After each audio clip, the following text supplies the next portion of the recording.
And welcome to the Evergreen Administrative Functions webinar. Today we're going to be taking a look at some of the different functions that are available for the administrative accounts. And so that includes both the branch admin accounts and the system admin accounts. We're not really going to cover SLAM duties today. We can touch on them a little bit, and if people do have questions about that, I'm happy to take a look at any questions that you have right now. But I'll be hosting a dedicated webinar on SLAM duties later on this fiscal year, so keep an eye out for that. But today we're going to be looking at some of the other things that you can do with these permission levels that you may already be doing and just need a refresher on, or that you may have not tried before. So hopefully by the end, you'll have learned a little something. Please feel free to chime in with questions in chat anytime they do come up, and we will see what all we can cover today. Um, my plan is to go over the different types of admin accounts and what the differences in those levels are. And then we'll talk about stat cats. So those are going to be both patron stat cats and item stat cats. We'll talk about some of the different customizations you can do, primarily having to do with the portal page. We'll talk about the close dates editor.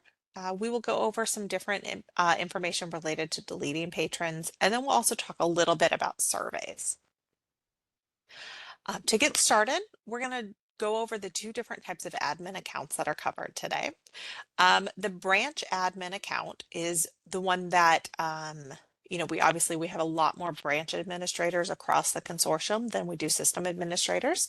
And branch admins have the ability to do a lot of things on top of the regular circulator duties that they may have, primarily in areas related to acquisitions, billing, buckets, holds management and holdings management, transit management, copy alerts, deleting patrons, library hours and close dates, a little bit with viewing library settings. You can't really do anything to library settings. You can't change them. Those changes do have to come through the Cardinal team, but you have the ability to look at your library settings and your circulation and hold policies.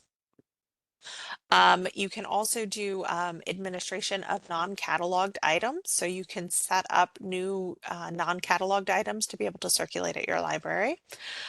You can do different things with patron alerts and administration with those. You can work with print templates. You can do stuff with stat cats for both items and patrons. You can do a little bit with workstation administration, and then you can do interface customizations. So this covers a lot of territory. Basically, every part of Evergreen has some additional stuff that the branch administrators can do. But we won't go over all of it today. A lot of this basically allows you to do a lot of like overrides and things like that. So if you're talking about anything within the circulation area, branch admins basically have kind of like that highest permission level to override things that are happening. So if you have a situation where a policy would stop a circulation transaction, a lot of those, if they are able to be overridden, sometimes it does take a branch administrator to do those overrides. A lot of times a circulation lead can do them, but a branch admin would be kind of that final level of permission needed for some of the more complex things. But really, when we're talking about the difference between a circulation lead and a branch admin, what we're talking about is being able to make changes to the functionality of Evergreen at the local level. So that means doing things like setting up close dates, or setting up patron stat cats and things like that. Basically, the ability to have some of the existing functionality applied at your branch. And so that's really what a branch administrator is able to do. Today, within all of this, what we're really going to be looking at is deleting patrons, um, patron stat cats and item stat cats, and interface customizations. That's really where branch admin work we're going to be talking about today lives. But if you do have questions in any of these other areas, feel free to ask. Now, system admin actually does not add a whole lot on top of that. For the most part, the thing that a system administrator can do that branch admins can't do is work with staff login accounts. So that's really the thing that makes the difference. And so those of you who are system admins, you are most likely also your system SLAM, because for the most part, the only reason to have system administrative privileges on top of branch admin privileges is to be able to manage those staff login accounts. There are a few more things you can do with StatCat functions, and then there's one additional thing that system admins can do that branch admins can't, which is create surveys. So we will be talking about surveys today, and that is something that you do need system administrative permissions to create and manage. But otherwise, the biggest difference really is that staff login account. Um, Permission. So for the most part, if you are already a branch admin and you are doing administrative stuff for your library, you probably don't need any more than system admin if you're not your SLAM, is what it comes down to. So system admin doesn't necessarily confer a lot beyond branch admin. What it does is allow you to work with your staff login accounts. Any questions about those permission levels? Any concerns about how they're applied or anything like that?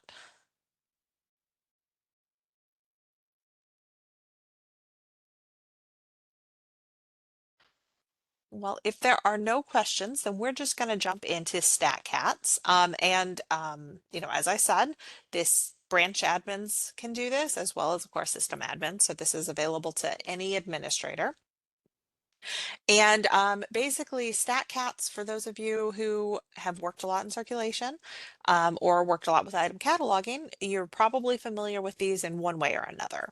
But basically, StatCats allow you to add additional kind of statistical information to either patron accounts or to items that's not part of the existing framework, but that you can then run reports off of. So this could be anything from for a patron stat cat, patrons preferred genre. If you want to keep track of that, so that you know how many of your patrons prefer, mysteries versus romance or something like that.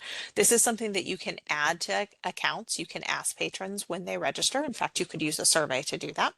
And you could include that on the accounts that allow you to then later go and run reports so that you kind of have an idea of where you need to put your collection development money.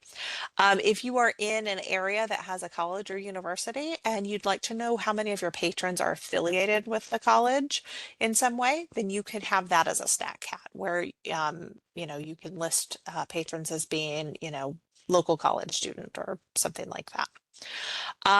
If we're talking about items, then you could have a stat cat on an item that um, indicates that this item is part of standard reading lists at your local schools. And so these stat cats don't necessarily come. You can find them when you go into a patron's account or when you go into the item, but they don't do anything. They don't change the functionality of that account in any way. What they do is allow you to kind of keep track of statistical information that is local to your needs. That can be something that helps you with collection development. It can be something that helps you with understanding your patron base better. It can also be something that simply helps you to keep track of things like, if you have items that are donated by a local group or a person, you can run circulation reports on that specific kind of sub collection. And it allows you to sort of create that sub collection without having to change anything in how the item's cataloged. It doesn't need to be shelved specially or anything like that. You can just add this kind of flag to it that allows you to run reports. And that's really where StatCats come in handy, is they allow you to run reports. Item StatCats appear in the holdings editor, and there are basically 3 steps to do the management and administration of StatCats.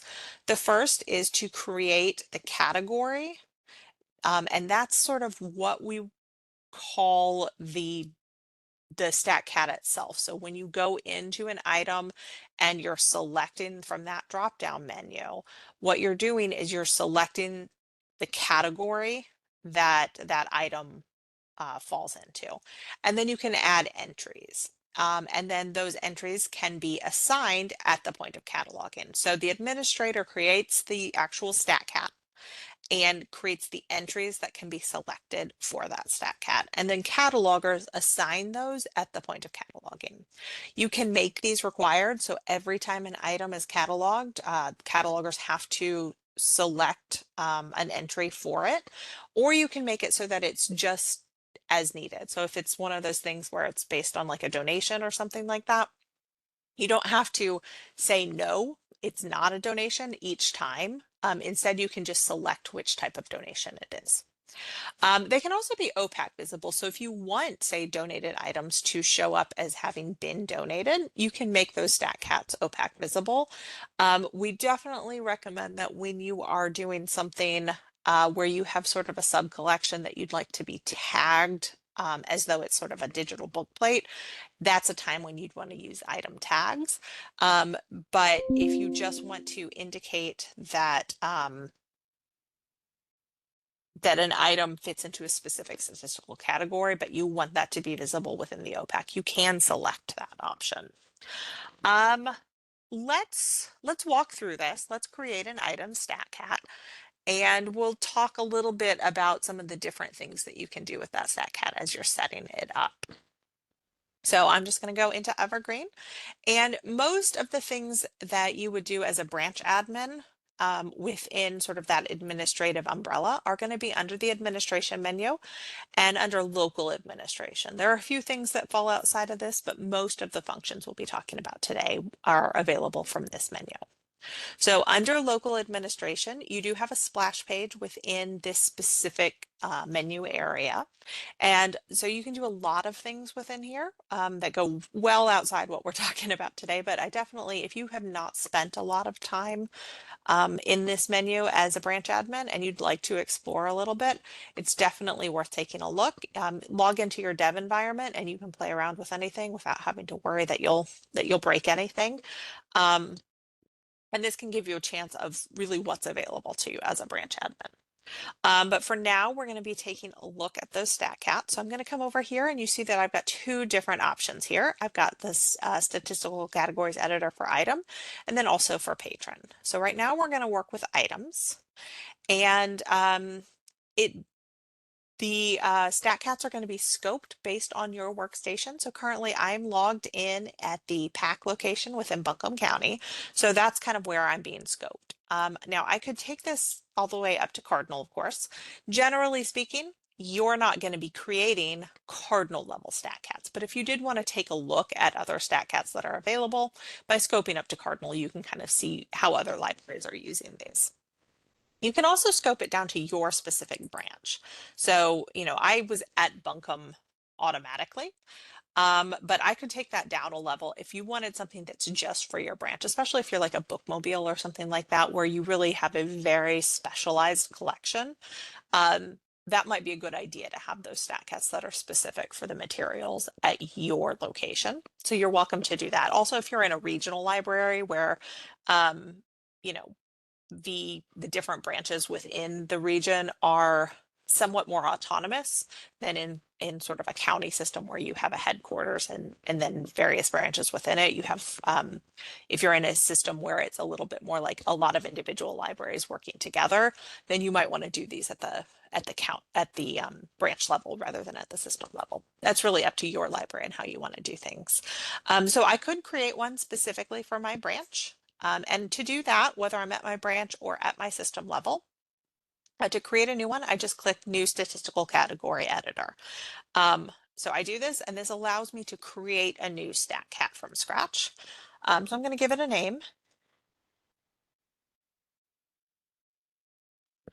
And then I can change my scoping here as well. So I had it scoped to PAC. If I had it scoped to Buncombe, I could still do a branch level stat cat from this point simply by changing my owning library to the branch level. I could also take it back up to the system level by choosing Buncombe here. I got skipped past it. There it is.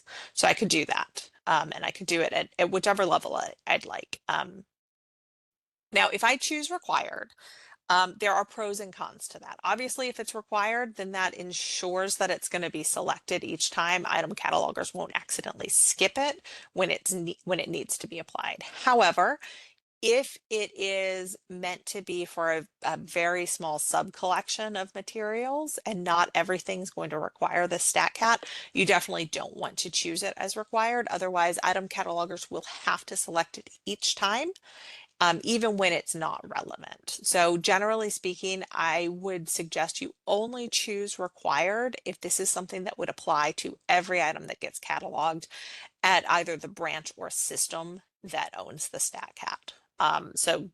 Just something to think about closely as you're determining if something should be required or not.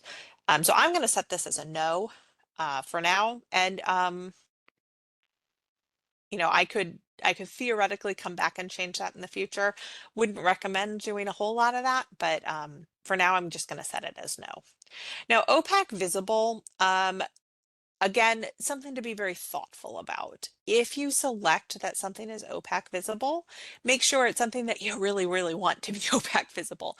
If it is really internally focused information, which most stat cats are, you probably don't want that showing up. If it's one of those things where you are keeping track of donated materials or something like that, and you do want to be able to flag that in the opaque and have that visible, go ahead and make it visible. But really, StatCats, the purpose of them is about statistics. It's about running reports and figuring out, how your different materials are functioning within the library, and being able to kind of create these locally personalized categories for that.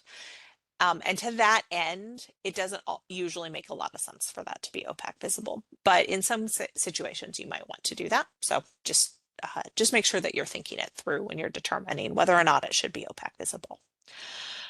The checkout archive, I'll be honest, I could not find documentation about what this means, and I couldn't figure it out when testing it. So a lot of things that are available from an administrative perspective currently have, and we'll talk about this when we get to surveys, currently have future things built in, where maybe there hasn't been a complete determination of how to use this yet. It's not really created yet, but developers know this is something they're working towards.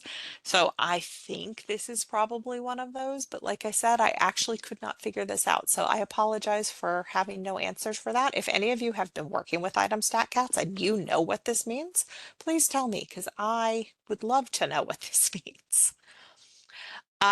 Sit field, you're going to leave this one unset most of the time. If you do have a situation where you want a stat cat that is related to one of your third-party vendors that authenticates through Evergreen, reach out to us. We'll help you get that set up. Generally not something that you're going to want to do within the context of setting them up yourself. So leave the SIP ones blank. Oh, I thought I set opaque visible to no. Let me do that now. And that's really all there is to it. I've created my category. So I'm going to go ahead and save that. Now, if I were to, in another tab, go in and create a new item.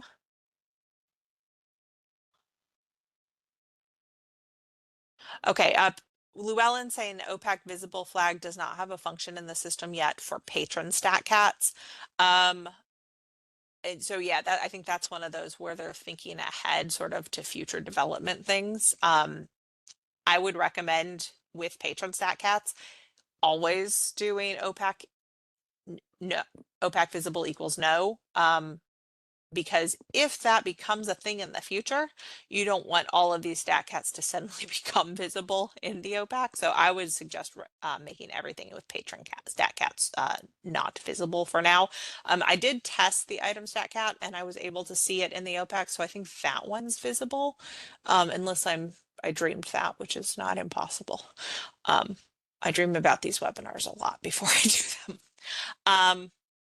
All right, let's go ahead and take a closer look at what this stat cat's going to look like at the cataloging point. So I'm just going to pull up a record. And we are going to move into the edit view of that, the holdings editor. And if I come over here to the final column here, this is where my stat cats are going to show up in the statistics column. This makes sense. And I can filter it down to show just my local ones. I don't really need to, but you can set a filter so that you're just seeing your local ones, especially if you're doing the thing with branches. So that's something to keep in mind. And then I see my training stat cat here. And you'll see that what it says right now is simply unset. If I click in this box, nothing happens. That's because I haven't created entries yet. All I've done is created a category. And if I leave it there, then I just get this blank field. Now I could type something in here and I can apply it, and literally nothing happens. So what I need to do in order to make this functional is add options that my catalogers can then select when applying this StatCat. So to do that, I'm going to come back to my StatCat editor. And if I look here in the grid within the editor, I see the one that I've created, the training StatCat.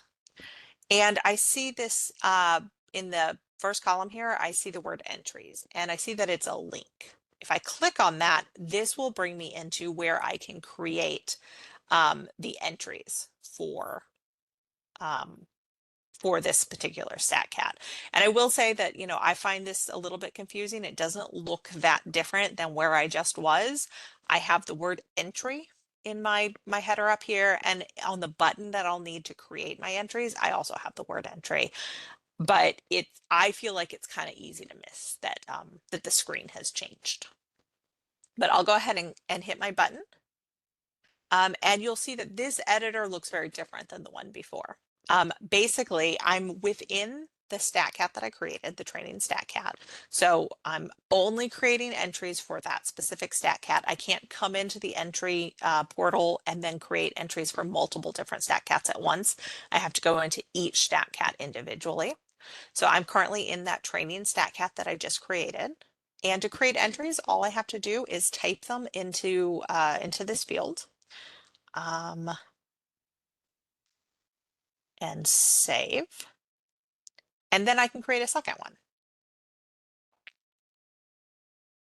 and save that. And so now if I go back into that holdings editor, let's refresh the page. And I come down to my training StatCat. Now I have the two entries that I just created come up in this drop down. So now my catalogers could select one and apply it. And now that StatCat has actually been applied to this item.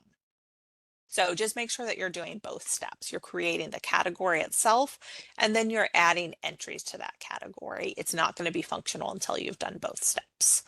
So there's not really an option to do sort of a free text StatCat, which, you know, to an extent makes sense because when running reports and everything, free text gets a little dicey. So just keep that in mind, that you do have these sort of set values that your catalogers will be able to select when applying the StatCats. So that's the process of StatCats.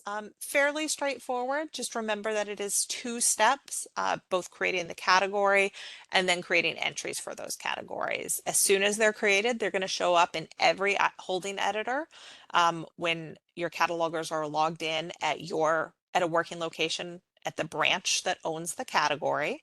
So if you've done it at the branch level, a cataloger would have to be logged in at a workstation for that branch to see the StatCat.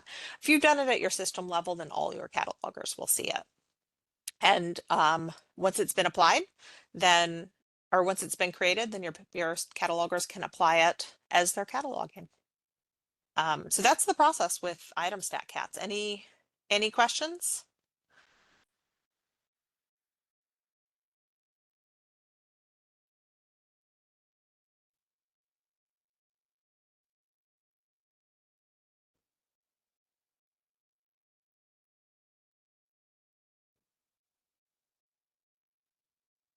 Well, let's go ahead and talk about patron StatCats. And if you do have item StatCat questions as we go along, please feel free to put those in the chat.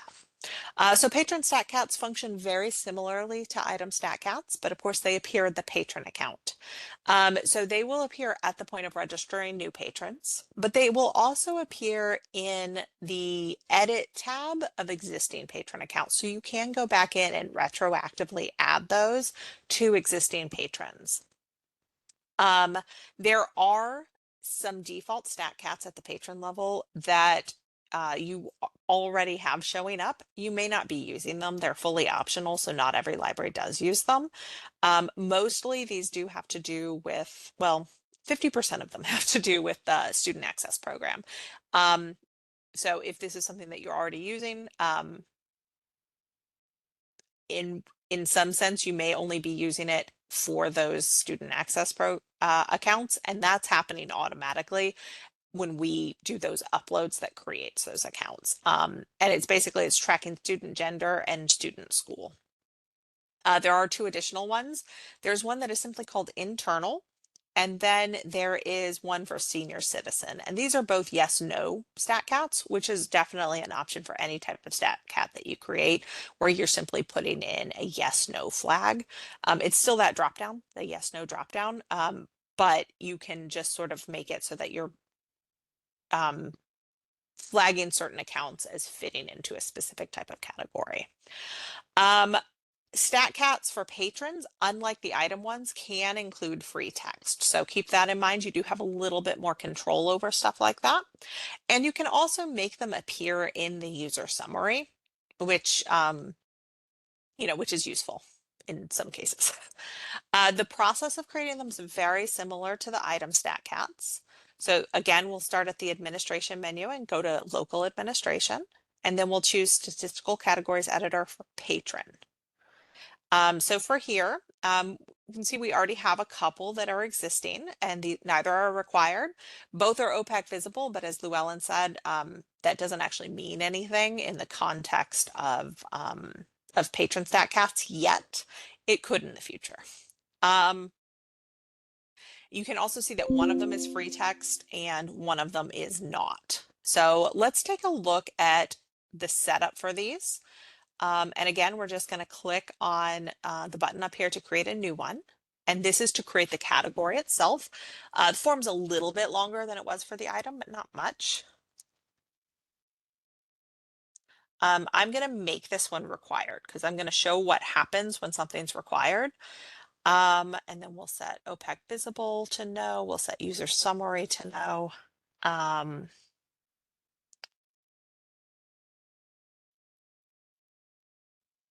And then for this one, I'm going to create a free text one so you can kind of see what that looks like. I'll leave that to no. And again, with SIP things, if you do have a stat cat that you'd like to have connected to one of those third-party authenticators, let us know. We can help you with that. We'll save that. So I've created a new one for training. I'm going to create a second new one because the first one, of course, was free text. And this one I'm going to just call training 2. And this one will not be required. And it will not be free text. And so for this one, just like with the item, I will need to go in and create entries. With the free text one, I don't need entries because it's, it's just going to have a text box that I can put in. For this one, I'll need to create some entries. So I'll go in here. And once again, I have this page that looks very similar to the page I was just on. But if I look closely, I do see that it is related to entries rather than StatCats themselves. So I will create a new entry for this one. And a second new entry for this one. So I can add as many of these as I want. I'm just going to do 2 for the sake of time, but you can have fairly long lists if that's something you need. So that's the process of setting them up for patrons. Let's take a look at what they look like in the patron account. So I'll show that to you from 2 different points. First, I'm going to show it from the point of the patron registration. So when registering a patron, they're going to show up all the way down here at the bottom, and you can see those default ones, internal, senior citizen, and the 2 student related ones. These are the 2 that already existed at Bunkum. and you can see favorite genre has a drop down. Favorite author is a free text, so it's just showing up over here on the right. So it's in it, it's, you know, offset from the main column when it's free text. Um,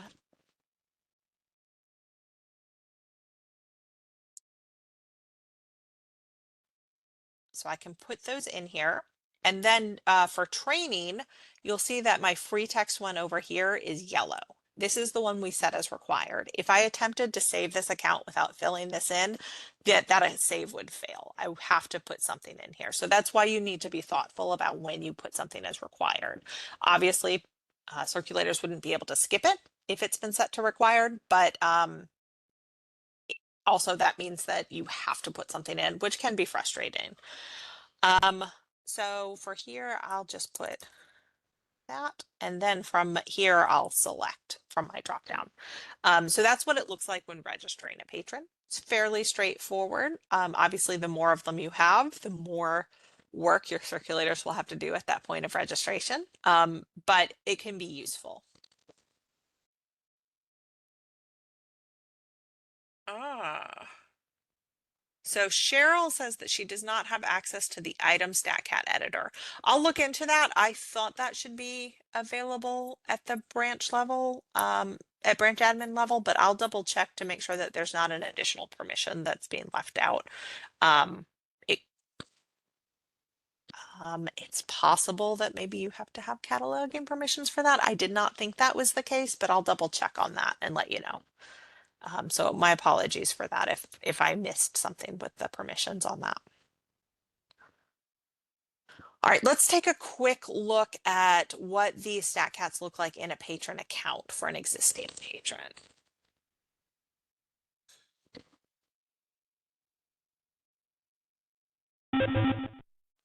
So if I go into an existing patron, I can see my StatCats here in the Edit tab.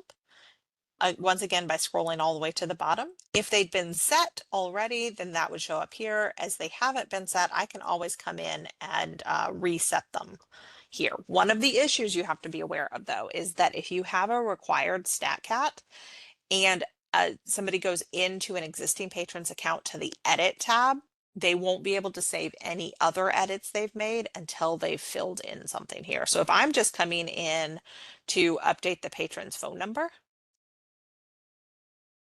and then I click save, I can't save it because I have not put anything in that newly required StatCat. So another thing to keep in mind if adding new StatCats that are required is that is going to create some frustration when patrons need to have their accounts edited for some other reason. So if you're doing something like that, just make sure that that's being communicated with your circulation staff. And so now if I've put something in that required one and I save it, everything goes through just fine. So that is patron StatCats. Any questions about those?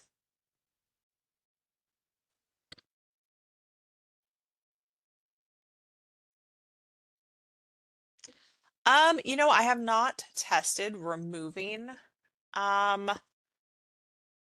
existing StatCats. Let's try that.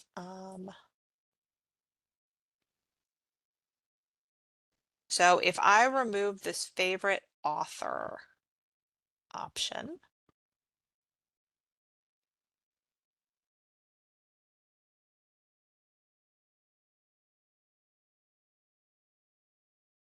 and then I come back into an existing patron, so the StatCat's gone now. So that's what happens when you remove an existing StatCat that didn't have an entry. Now let's try removing favorite genre.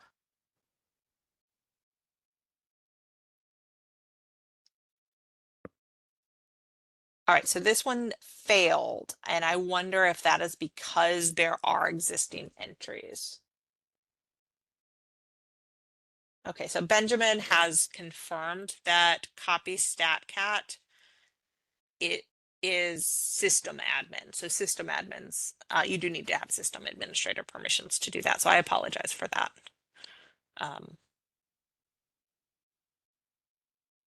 But patrons are available to branch admins. So it does look like if you have existing StatCats with entries, you will not be able to delete them. If you did want to delete them, it is possible to do batch edits to StatCats within user buckets. So you could theoretically run reports for patrons that have an entry for a StatCat, create a bucket based on that report, and then remove that statistical category information and then delete the StatCat. Little bit of a pain, I guess, but it's helpful because then nobody can go in and accidentally delete something that is necessary for your statistical purposes. All right. And then Forrest is mentioning that there is a bug that prevents us from filtering on StatCat IDs in the Angular reporter. When you try to filter on the IDs, it just gives a list of the StatCat label, which makes it hard. Yes, I believe actually we have talked about that bug before, and I'm not sure off the top of my head if that's one of the bugs being fixed in the upgrade. There are a lot of reporter related things coming in the upgrade, not in terms of new features in the reporter, but in bug fixes.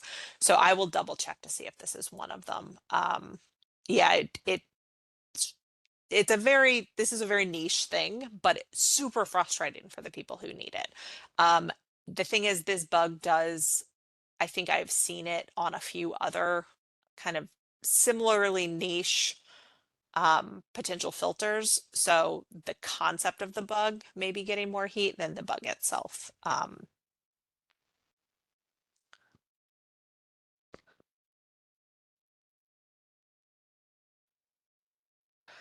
So I'll keep an eye on that, Forest. I'll let you know if that is something that's going to be coming up, a change that's going to be coming up.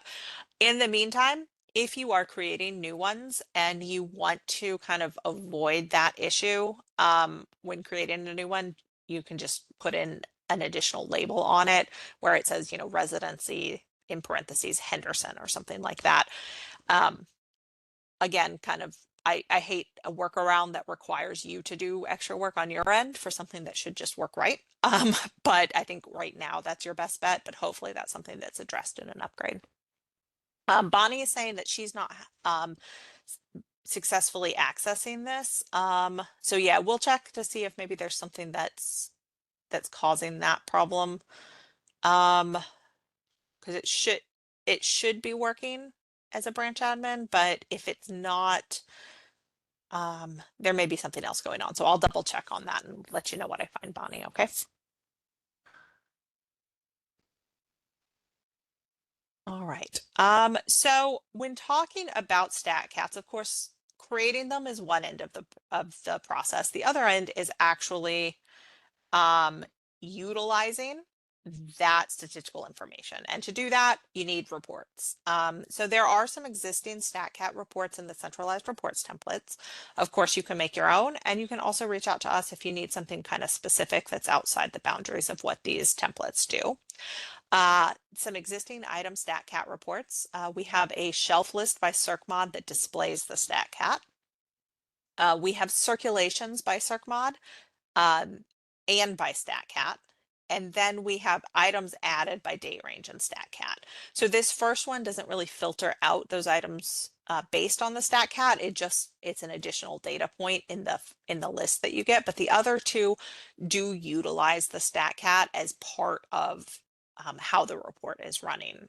So that can be really useful if you're using your StatCats to be able to track things like circulation by specific categories or creation of items by specific categories. So these do exist for you, and they're all in the centralized reports templates folder. For patron StatCats, we have a few more. We do have a count of active patrons by permission group and StatCat.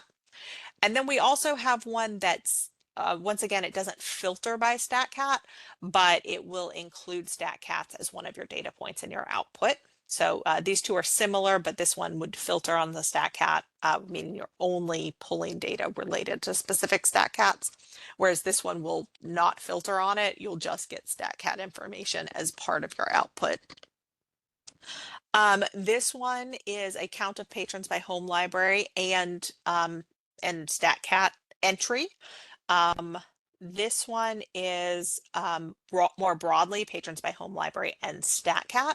So the first one, you're actually filtering down. So for example, with that favorite genre one, you could filter down to patrons whose favorite genre is fantasy. Whereas this one, you're just filtering to patrons that have something in that StatCat, in that favorite genre StatCat, and then you're going to get a list of all of them and then a count per category or per entry of that category. And then this one uses the age group statistical category, which is not one of those kind of one of those that gets added um, as an actual StatCat. It uses a slightly different function, but it's similar. And Deborah's asking if you could do weeding reports by item StatCats. I think so. You obviously those StatCats need to be, it comes down to how well your library is applying the StatCats, but as long as that application is thorough, then yes, I definitely think you could do weeding with that.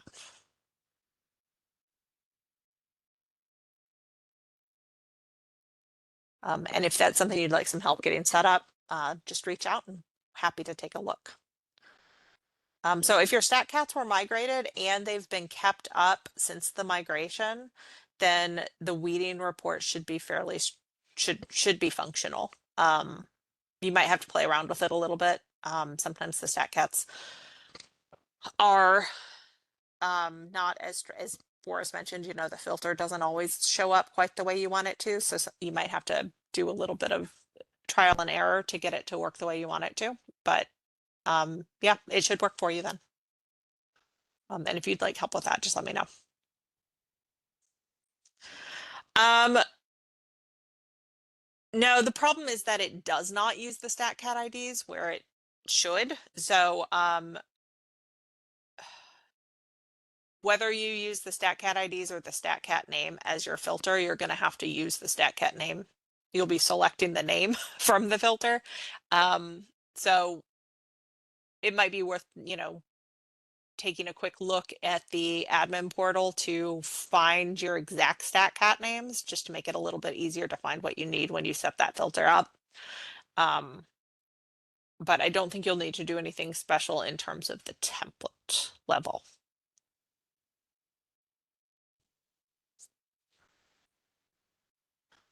All right. Any last questions about StatCats before we talk about customizing the interface? Yes, please do. Happy to play around with these. I haven't spent a whole lot of time with StatCat reports, so that'll be fun. Fun's kind of a relative term, but it'll be interesting. So we're going to talk about interface customizations next. And primarily what I mean by that is splash page customizations. There are a few other things that can be customized in terms of, you know, for example, your patron self-registration form. There's some customizations available for that. Most of those come through us. So you would work with a member of the NC Cardinal team to get those customizations set up. The splash page you can do on your own. It does take some trial and error. It's something that, you know, there's a bit of a learning curve to it. And we may do a training on this later on this year if there's interest for that. But just at the very basic level, the splash page customization allows you to add links, texts, and even images to either existing boxes on the splash page, or you can create new boxes with new content. So if you look at our existing splash page, you have the sort of default evergreen boxes up here, and then you have the training opportunities box down here that is added at the cardinal level. You could create your own boxes for your library. So only when a staff is logged in to a working location within your system would they see that. If they're logged in, you know, staff at other libraries would not see your customizations. And so you could either add extra links or functions to one of these boxes. You know, if you wanted to add the patron registration link to the circulation and patron box here, you can do that. Or you can create a whole new box. So you could come down here and have a box here in the center that has, you know, your own category of stuff. If you wanted to have an acquisitions box for your acquisition staff, you could do that. If you wanted to pull reports out of administration and have a reports box that had the reports and the simple reporter in the box, as well as a link to external documentation about reports, you can do that. The information that you can put in here could be menu items. So you could take anything that exists in one of these menus and you could have it appear in a box down here. You could also create your own links to external sources. So if you wanted to have a link out to a knowledge book page or something like that, you could do that. And then of course you can also put in your own icons and things like that. Now I believe Henderson is one of the ones that has done quite a lot with that.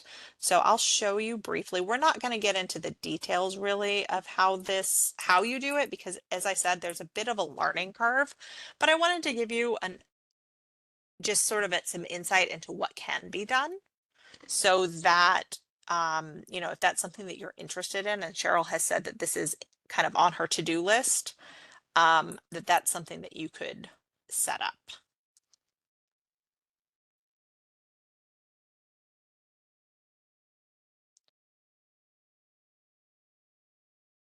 So this is Henderson's customized splash page. So anytime their staff log into Evergreen, this is what they see. So they have kind of the basics, the, item status or check items out and in. Over here for circulation, they have a patron box that is its own box separate from circulation. And then of course their cataloging box has a lot more than the basic cataloging box that's available on our splash page. So you're able to do quite a lot with this. And Forrest has done a great job with this one. I think it's very clean and it looks really good and everything. So, there's really a lot you can do with it.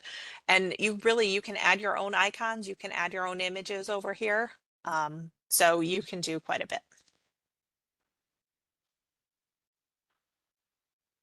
Oh, and Deborah's saying that Onslow is also customized. So we do have a few libraries that are kind of getting into this. And Cheryl asked if customizations are applied system-wide. They are. I would actually recommend that you don't do them specific to branches in general, just because if you have any situations where you have patron or staff who go from branch to branch, or if you do something like, centralized cataloging, that can just get a little bit confusing. Obviously, if you have a need for like a customized splash page on the bookmobile or something, go for it. There's no reason not to do that.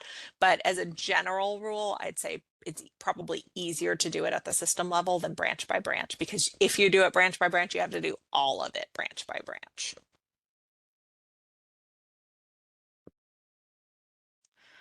So yeah, just some of the things that you can do to customize the splash page. I will show you the interface for it. As I said, we're not going to get into the nuts and bolts of it, but you have an idea of what can be done. So again, that's going to be under local administration. And it is under staff portal page. So we always call it the splash page, but I guess the official Evergreen terminology is staff portal page. So look for it there. And Cheryl is saying that she'd appreciate some specific training on this. So I will get that on the calendar for this fiscal year. It'll probably be sometime in this winter or spring. So in the staff portal page interface, once again, you can scope, and it's scoping me to a specific branch. But as I said, I do recommend doing it at the system level. Although it looks like it's working just fine at Henderson, and they've got it at the branch level. So maybe my recommendation should be taken with a lot of salt, because theirs looks really nice. So they've done a good job with it. And basically you can create new entries by clicking on the new portal page entry button up here. You can clone an existing entry. I have not worked with this a lot, so I'm not sure how well it works from system to system. But what you can do is clone existing things from Cardinal and then use them to create edits. Because if you're starting completely from scratch, that might be a little daunting. This would allow you to kind of take what Cardinal has as the sort of default and then use that as your starting point. But you can create a new one. and then you would simply select what type it is. The types are header, link, menu item, and then text. The header is what those green bars are. So if you look at each box, each one of them has a green bar at the top. That's your header. Catalog search box is obviously going to give you a catalog search box. There's not a lot of customization there. A link will allow you to create a link out to an external resource, whereas a menu item will create a link to something that exists within the current menus. And then text or HTML allows you to add customized text. And if you are proficient in HTML, you can do quite a lot with coding it to look how you'd like it to look. If you have a link, you simply put in the URL to that link here. And then any text that you'd like included, you put in this text box here. If you will be using your own icons, you'll have to have a place where you save those, and then you can put the URL to get to that icon in this field here. And then you can work on the positioning here. The column, basically, you have 1 through 3 available. After 3, if you choose 4, it's going to push you down to the next line. So if you think about the splash page where you see the upcoming training opportunities, that's in a lower level. That's technically column 4. Column position is where something is going to appear within the column. So if we look at our splash page,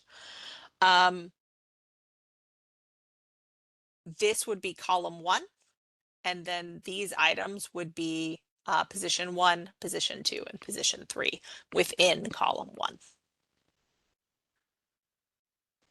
So that's as much as I want to go into right now, just because it can get a little bit tricky, and figuring out exactly what the positioning may be takes a little trial and error. But we will do some training on this later on this year.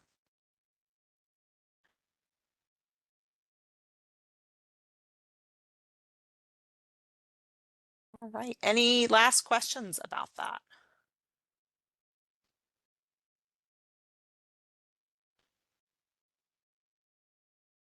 Well, let's get into the closed dates editor. This is something that I have talked about in the context of SLAM training in the past, but I did want to bring it up within this training as well, because it is available to branch admins and people who are not specifically SLAM. So it really can be done by anyone with the right administrative permissions. It's not something specific to SLAMs. And in fact, it shouldn't be, because if you have an emergency closing, you want to make sure that someone who is on site that day is able to make that closing. If your SLAM happens to be out that day, that becomes a problem. So you want to make sure that if you have the permission to do this, you know how to do that so that you're prepared to do it if there's an emergency. Because the closed dates editor is most helpful in an emergency. There are a couple of different things that the closed dates editor does. You can use it for holidays and scheduled closing. So your library almost certainly already does this. Even if you're not the one doing it, there's somebody at your library who's setting these up, so that when you have a scheduled close date like Thanksgiving, that is on, Evergreen is aware of that. You can also use it to create emergency closings. So if you have, you know, a snowstorm or something and you're going to close the library, you can set up an emergency closing, and that is going to make it so that items don't go overdue as a result of that emergency closing. You can also do this if you have sort of unexpected midday closings. Don't do this for like your regular, if your library closes for an hour for lunch, you wouldn't want to set up the close dates editor for that. That's something that you would kind of have at a higher level in terms of how your library is set up to function, just like your opening and closing hours are set up. This is more for kind of one-off situations where you do have to be closed just for a small portion of a day.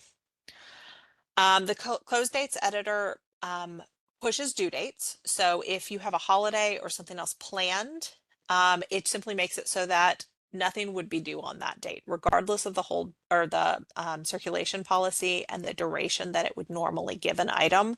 If that duration creates a due date that would be on a day the library is set to be closed, it simply pushes it out to the next open day. It also does that for hold expiration dates. So a hold is never going to expire on a day the library is closed. It'll always give patrons that one extra day. Additionally, Cheryl's saying that they used a lot of the emergency closings last year. Yes, I imagine a lot of our Western libraries learned how to use this editor pretty functionally last year. So, um, when you create an emergency closing, those due dates and hold expirations will change when you create that closing. So, if you have a scheduled closing like a holiday, it simply makes it so that the due dates won't be set for that day. If you have the 4th of July set, then you're never going to have due dates on the 4th of July. But if you have an emergency closing, tomorrow, when you use that emergency close date editor, it's going to make it so anything that was already set to be due tomorrow gets an extra day. And so that's especially useful, of course, for libraries that charge late fees, because it means that patrons aren't going to be charged those fees.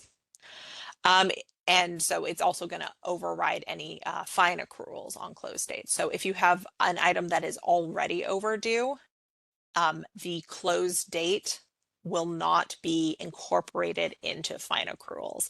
So if I've already racked up 75 cents in fines on an item and I was going to bring it back today, but I get there and the library's closed because of an emergency, I'm not going to get an extra 5 cents as a result of it being checked in tomorrow instead of today.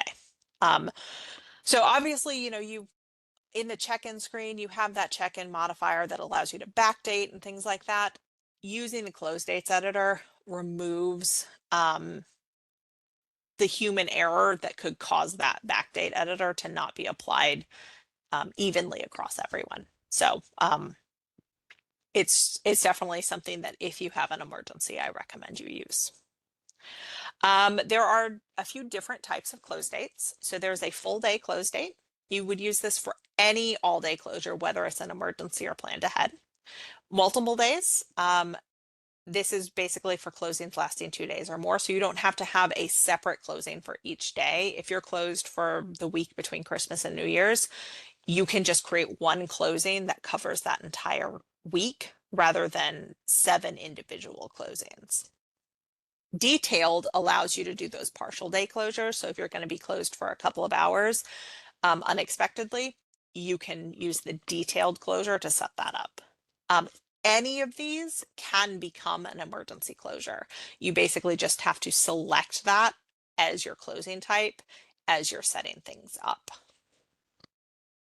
A couple things to watch out for, and we'll set one of these up in just a moment, but just a few notes before we do.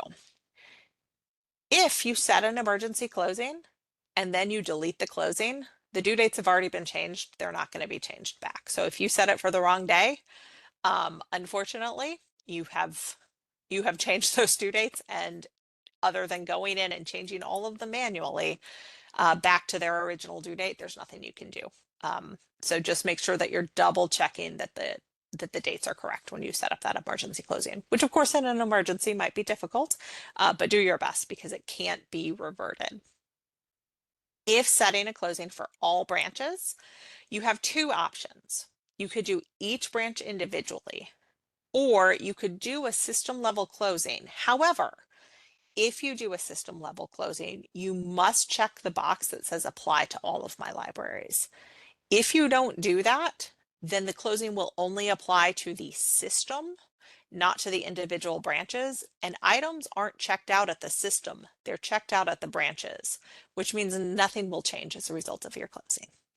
So make sure you're either doing it at the individual branch level or you are applying it to all libraries when doing it at the system level. And I'll show you that when I show you how to set one up. And then finally, when setting an emergency closure, you need to process immediately. If you don't do this, you cannot go back and process it later. You would have to delete that closing and create a new one. I don't know why why they have the process immediately as an option when there's no option to process retroactively. The only option is to process immediately, but you do need to do that. You need to include that step when doing an emergency closing. And Cheryl is saying she's from Buncombe, so she's in a very large system. So she said that when you're setting emergency closing a branch at a time, um, that it is easier to do them a branch at a time rather than system plus descendants.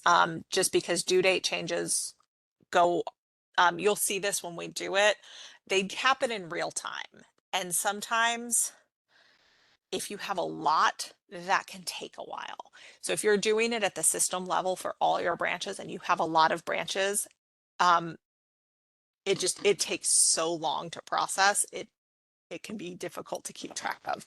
And I would recommend that you do it branch by branch. That way you don't worry about missing anybody. You don't worry about you have that full branch level control.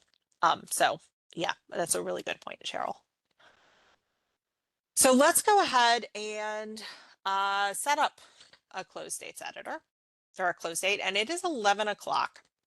I believe I set this for 1 hour. I was being really ambitious when I did that.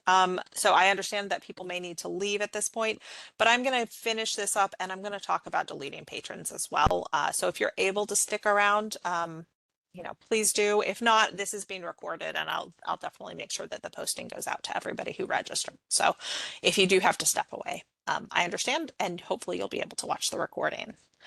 But let's go ahead and set up a close date here. So we're going to once again come into the local administration splash page, and we're going to come over here to close dates editor. And so you'll see that I'm being scoped to my branch, something to watch out for. Because if you are going to be doing this at the system level, then you'll need to come back up to that system level to do this. Of course, if you're doing it at the branch level, you can do it branch by simply changing the scoping to each individual branch as you go. I'm going to go ahead and do this at the system level so I can show you that apply to all branches option. To create a new closing, I just come in here and I click add closing. I can change my scoping at this point as well. So I could come down here and I could change Buncombe back down to pack if I wanted to. I'm going to keep it at Buncombe because I do want to show you everything. And then I would apply to all of my libraries with this button here. My closing type would be 1 full day.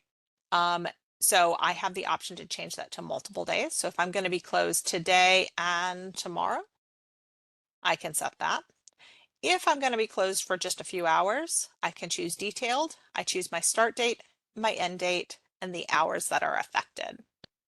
I'm going to come back up here to 1 full day and I'm just going to do it for today. You do not have to type anything into the reason option or field, but I definitely recommend you do. That way in a year, when you look back and try to figure out what your closings were, you know which ones are which. Because many of them, of course, you'll reuse if they're not an emergency. Now, if it is an emergency closing, and you're going to get this alert saying possible emergency closing when you're creating it for a nearby due date. If I'm setting it to today, it's letting me know this is probably an emergency, so you want to look below. If it is, then first I select that it is an emergency. And second, I select to process immediately. As I said, if I don't do this, I'm not going to be able to come back in and do it retroactively. This is my only opportunity to process, which means it's my only opportunity to change those due dates. So I'm going to click that and I'll click OK. And so it's going to create closings, and I'm getting all these boxes, and this is what Cheryl was talking about. What's happening right now is all of my circulations are being checked, and any with a due date of today are being changed. Same with hold expirations. And so each time you kind of see that flash, it's going on to another branch. So right now we're in dev. There aren't a whole lot of due dates for right now or for today in dev. They're basically the ones that I created for the sake of this demonstration. So it's not too bad. In real time with 12 branches, as Cheryl said, this would take a really long time.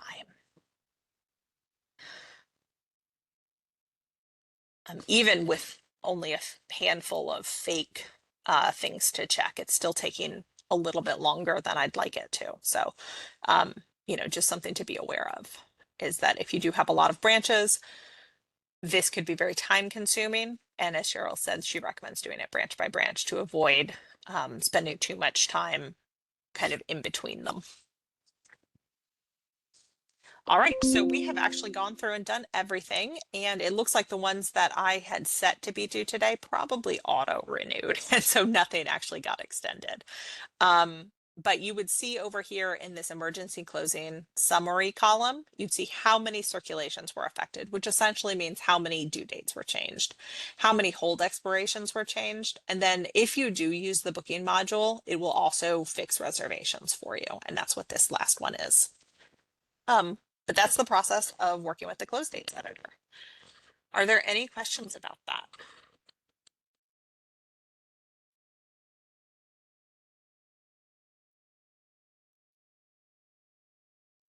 And of course, you can see your list of all of your closings here. So you can see those that that may have been an emergency, as well as those that are set up for the future. So anything that you have coming up, if you wanted to create a non-emergency closing, so let's say that we're just going to go ahead and set up Martin Luther King Day. I'm not sure which date that falls on this year. I'm going to take a look at the calendar. Looks like it'll be the 19th. So you would just set that. It's not an emergency, so I'm not going to click anything down here. I'm just going to click OK. And now I've got MLK Day here.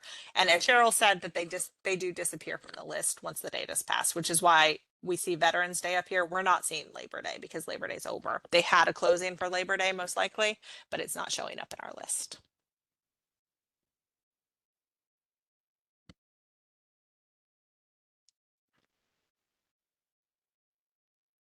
All right, well, let's go on and talk briefly about deleting patrons because there's some stuff in here that gets a little tricky that I did want to cover.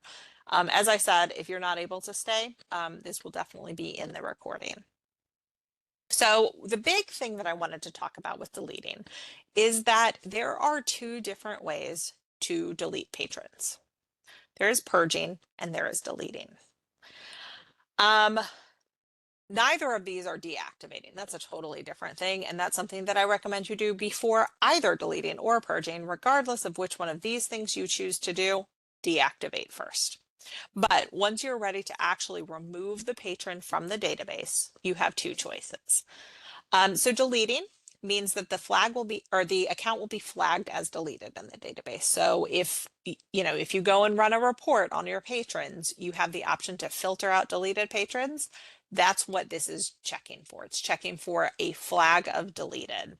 And when you delete a patron, you're flagging it as deleted. It's no longer going to be findable in the patron search. So while it may show up in a report, you would no longer be able to find it manually by searching for it. The barcode cannot be reused if you've deleted a patron. Their barcode is still going to be associated with them when deleting. If you are deleting from a bucket, and the only way at this point to actually delete is from a bucket, the deleted patrons will remain in that bucket, which means you'll be able to see the list of everyone you did delete, which is very useful if you, for example, deleted the wrong people. And the database itself retains trace data about that patron, including their name and their contact info.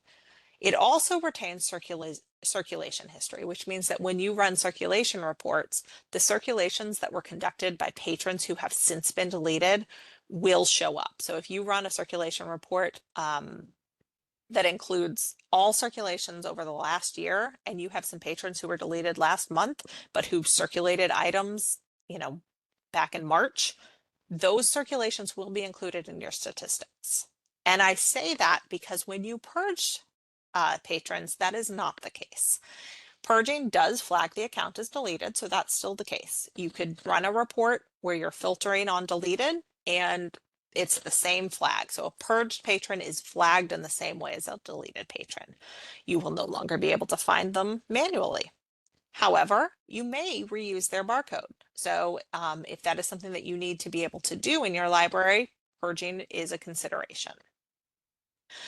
If you are, the only way to purge is individually. So you have to go into each individual patron's account to purge them. You won't be able to do it from a bucket.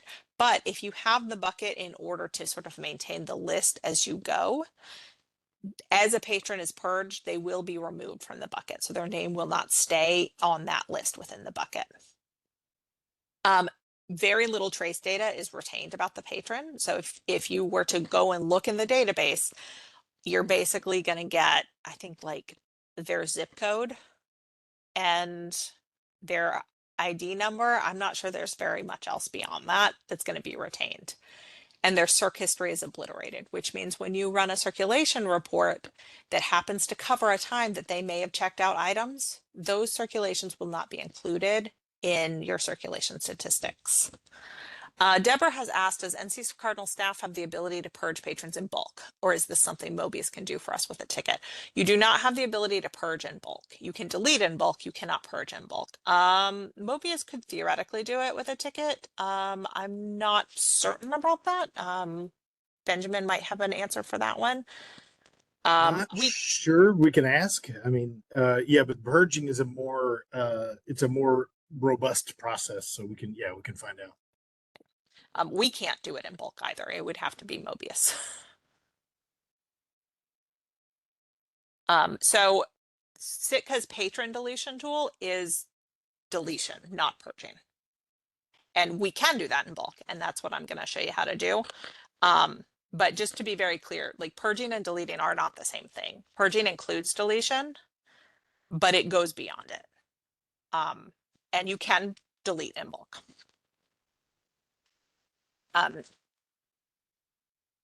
So if we wanted to purge a patron, so just be aware that I don't know how your previous ILS did purging versus deletion, but be aware purge, you're removing the circulation data as well.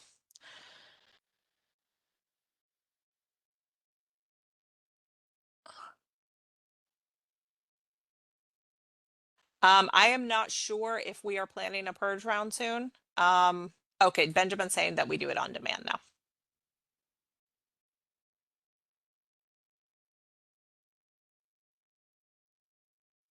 All right, so purging, as I said, is an individual process. It does have to be done patron by patron. We will look into whether or not Mobius can do that in bulk for you.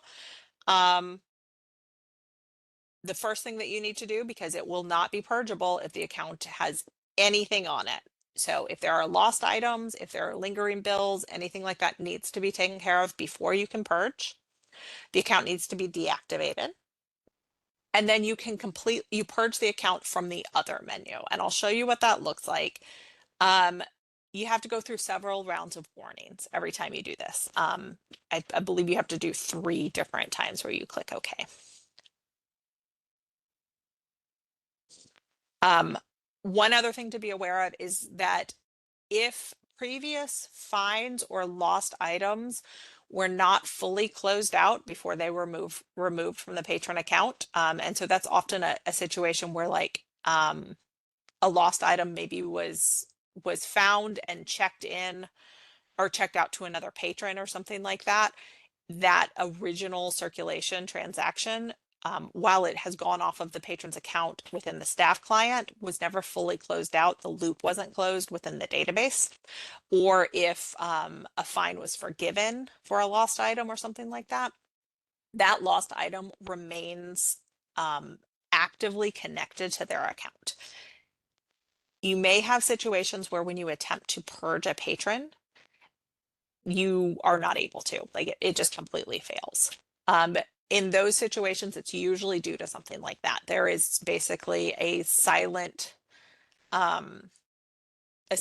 open transaction, we'll call it that, where the database has not fully closed the loop on a transaction, but the transaction has been closed enough that it no longer shows on the patron's account, which means there's really not a lot that can be done from the staff client.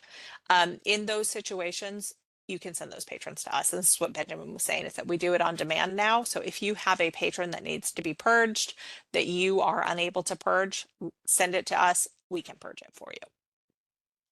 So just something to be aware of. If you go through this whole process and it fails, that's often what's going on. Is there some sort of thing that wasn't fully closed out, and it may have happened 10 years ago, but it's still, as far as the database is concerned, connected to this patron's account. And Benjamin is saying that because PLS stats count patrons within the past 3 years, it's best to wait until a patron has been expired for more than 3 years to purge them. So let's go ahead and purge somebody. I would go into the patron's account. I don't want to purge her because I purged her accidentally when I was practicing for this, and then I had to recreate her. So I've got a fake account to purge.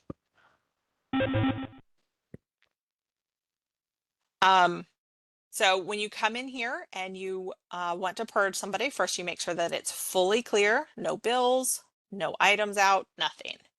And then you go into the other menu and you choose completely purge account. And you get this warning that this is going to obliterate everything. You click OK, continue. You sure you want to delete it? Yes. And it's purged now. It does not exist in any sense in the account or in the database. If I tried to search for it, I'm not going to be able to.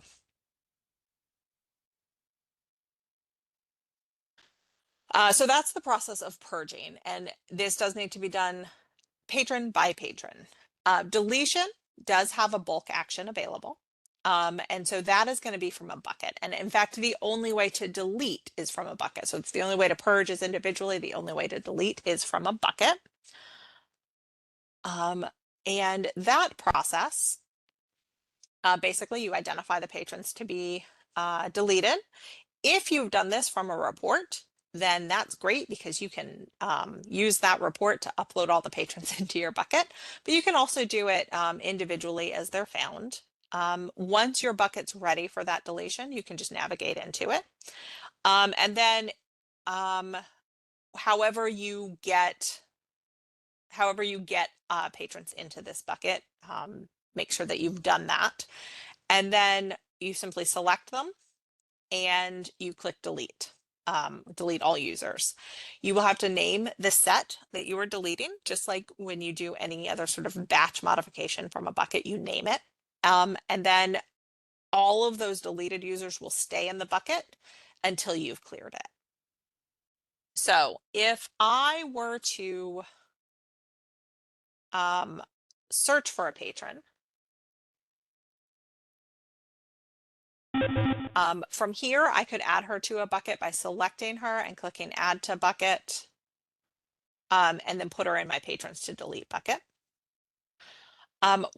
Once I have done that, once I have everybody that I want, I can go up here to my circulation menu and my user buckets, and I can find my patrons to delete bucket. I'm going to remove her because, as I said, if I delete her, then I have to recreate her. So all of the patrons that I want to delete now are included in my bucket. And all I need to do is click delete all users. And you would generally probably want to save this with some sort of date notification, but it's up to you. So I'll call this.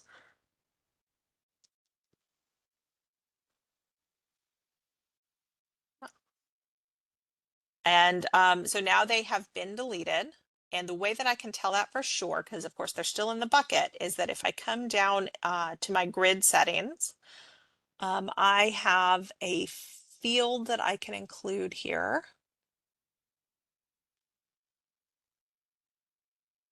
Somewhere. For is deleted. And so now I'm seeing is deleted equals yes for these. So I'm able to kind of keep track as I go. Unlike the purging where once they're gone, they're fully gone. There's no trace of them whatsoever. So these patrons are deleted. They're no longer going to be findable. They're no longer going to be able to do anything. But they're staying, and there's enough trace information in the database that they stay within my my bucket until I actively remove them. And once I decide to do that, I just come to my actions menu and I choose remove selected users from bucket. And now it's like they never existed. So that's the process of deleting. Are there any questions about either deleting or purging?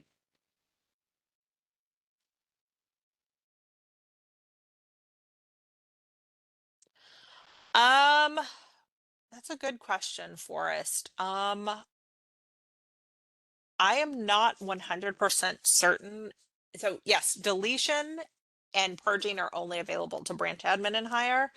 I am not certain what other batch actions might be available at a lower level. If you give me a moment, I can test that though.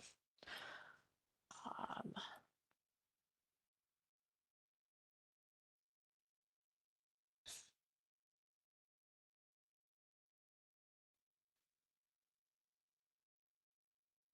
oh, and Cheryl is suggesting that she adds a column for balance owed, so she can see if there's um, any reason that an account won't delete.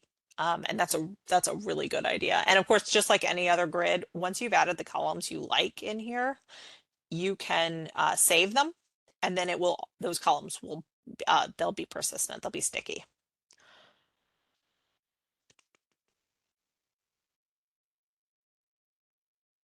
I need to make sure that I'm pulling up a set of fake users. Um,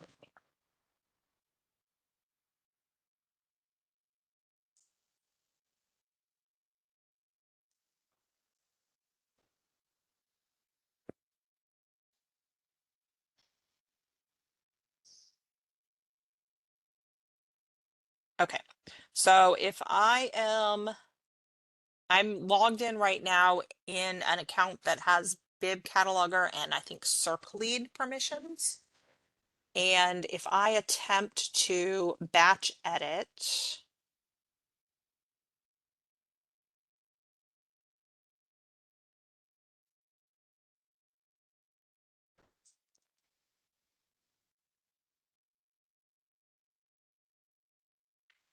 that worked.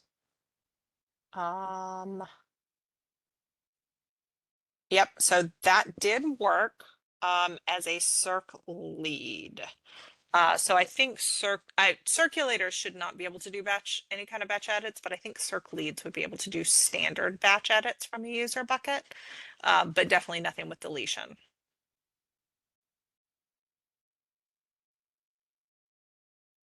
Yeah, so circ leads wouldn't be able to delete, yes, but they should be able to do regular batch edits.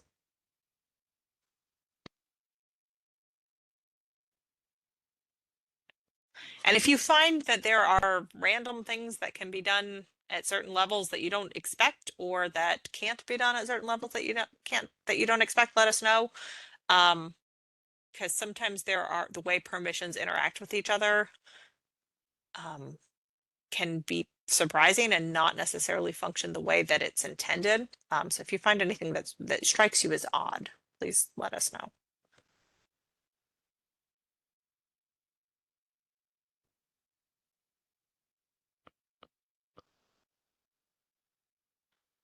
And I'm pretty sure that where I am I'm logged into somebody who just has circ lead. But I mess around with these sometimes when I'm trying different things. It's possible I've set them as a branch admin and I've forgotten. We'll double check that.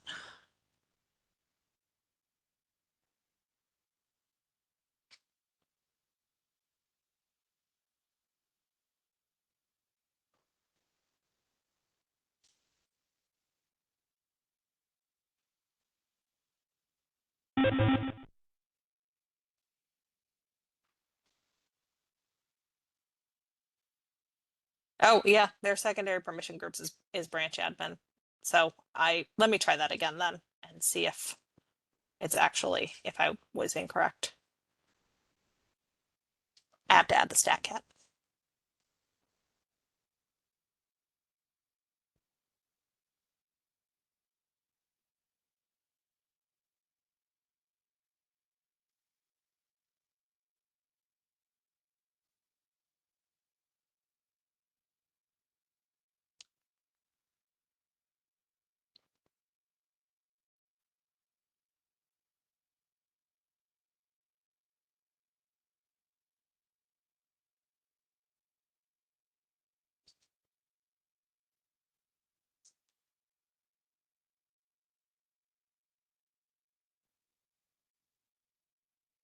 Okay, that worked too. So yeah, circ leads can make batch changes.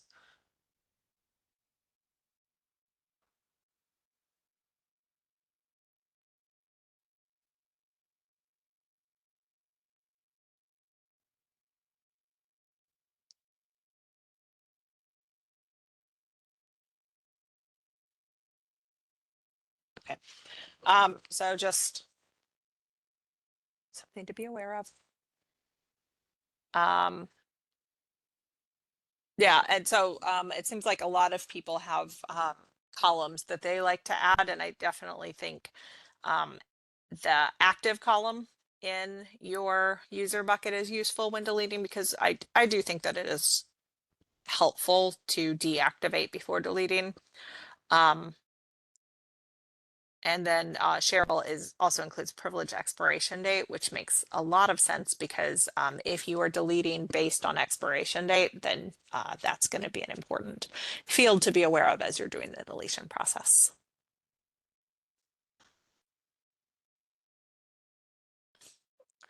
Upper limit of accounts to batch edit within a user bucket or batch edit.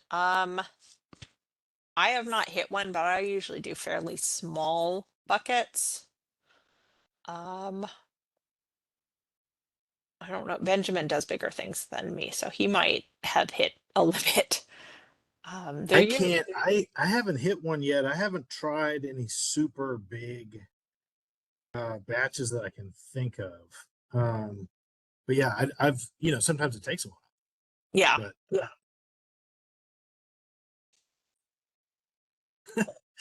Well, you can feel free to try. I mean, the other thing too is trying it on dev. You can always break dev, and we welcome you pushing the bounds of uh, normalcy. yeah. Um, trying to break it isn't the worst thing you could do. Because it'd be nice to know what would break it. Deborah says she's got buckets over 3,000, so clearly can handle quite a bit.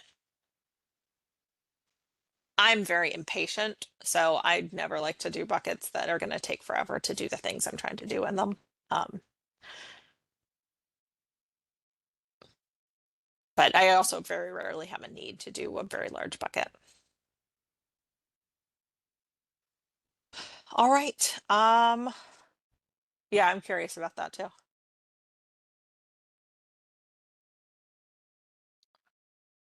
I did have a little bit of stuff about surveys. At this point, I think since we are already 30 minutes over, that I am going to probably skip that for today. Surveys are only available to system admins, but that's something that I'll definitely try to incorporate into some future training. Because it's kind of an interesting feature that is not widely used, so can be fun to play around with. Um, all right, so Deborah says that her 3,000 person bucket took a bit, but worked. So um, I guess there's that whatever the upper limit is must be pretty high. Um, if anybody does hit it, let me know because I'm curious.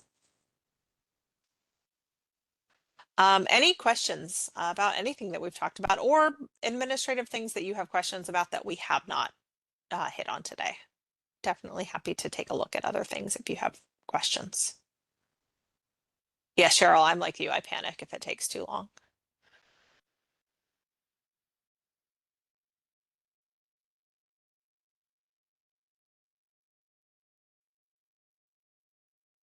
So I will get this recording out to everybody. So if people had to leave early, they'll be able to kind of catch up on what they missed. If people were just unable to attend, obviously they can watch it. And then if you have things that you kind of want to go back and watch again, you'll have access to that. But I do encourage you also to reach out if you have follow-up questions. And like I said, I'll do SLAM training at some point in the near future. And so, there's some overlap between this and SLAM training. So we can also address some things there. But I appreciate everyone being here today and suggestions from those of you who have worked with these functions quite a bit. And I really look forward the next to the next webinar. And if you have not signed up for it yet, we do have a reports webinar coming up at the end of this month. And then next month, we'll be focusing on upgrade related things. So keep an eye out for those. And yeah, I appreciate everybody's presence and thoughtful questions today.